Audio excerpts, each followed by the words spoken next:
قلق داخل بيراميدز بعد التعثر أمام الجونة وتقليص الفارق مع الأهلي إلى نقطتين فقط، ما ينذر بصراع مشتعل قبل نهاية الدور الأول وبداية جولات الحسم. رمضان السيد يسخر من سقوط بيراميدز وسيراميكا في ليلة واحدة، ويؤكد أن الأهلي إذا عاد للصدارة فلن يفرط فيها وسيحسم اللقب.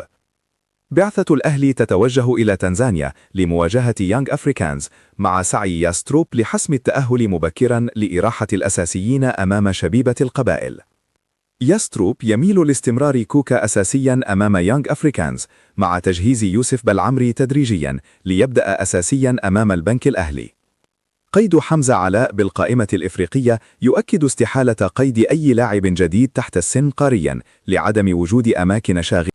غياب محمد أحمد سيحة سببه إصابة خفيفة في التدريبات وعدم الجاهزية حاليا.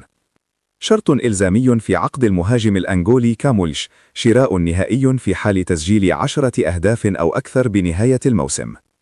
الأهلي ينفي التفاوض مع أوغستين منصور رغم عرضه من أحد الوكلاء. أهلي طرابلس الليبي يستفسر عن محمد علي بن رمضان والأهلي يرفض تماما التفريط فيه. الأهلي يوافق على تحمل جزء كبير من إعارة جراديشار للمجر للمساهمة في راتبه. موافقة مبدئية على إعارة إبراهيم الأسيوطي بعد ضم أحمد عيد لمنحه فرصة مشاركة أكبر. نفي التفاوض مع سيراميكا لشراء مروان عثمان خوفا من دخول بيراميدز في الصفقة. نفي مفاوضات الأهلي مع الجزيرة الإماراتي بشان إبراهيم عادل. مكافأة هادي رياض بمنحه 13 مليون جنيه سنويا بعد تنازله عن مبلغ كبير لتسهيل انتقاله من بتروجيت. محاولات للصلح مع زيزو، عرض اعتذار رسمي مقابل تنازله عن جزء من مستحقاته المتأخرة 83 مليون جنيه. حسام المندوه يؤكد صعوبة وضع الزمالك ويدعو للصبر والتكاتف مع الثقة في معتمد جمال والجهاز الفني ونفي وجود أزمة مع جون إدوارد. عماد متعب يشيد بإمام عاشور كأحد أهم لاعبي الأهلي والمنتخب، يرى أن لعب إمام على حساب بن رمضان طبيعي حاليا، يؤكد إمكانية لعب الثنائي معا مستقبلا، يشيد بتطور تريزيجي هجوميا وجماعيا.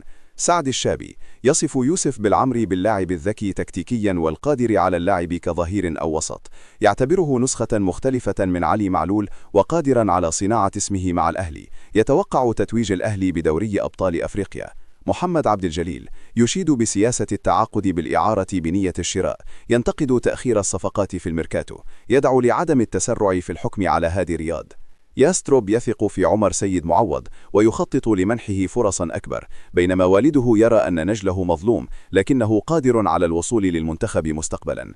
عقوبات الكاف: إيقاف مدرب السنغال 5 مباريات وتغريمه 100,000 دولار، إيقاف إسماعيل سار مباراتين وتغريمه 100,000 دولار، إيقاف أشرف حكيمي مباراة واحدة، إيقاف إسماعيل صيباري 3 مباريات وتغريم الاتحاد المغربي 300,000 دولار بسبب واقعة المنشفة.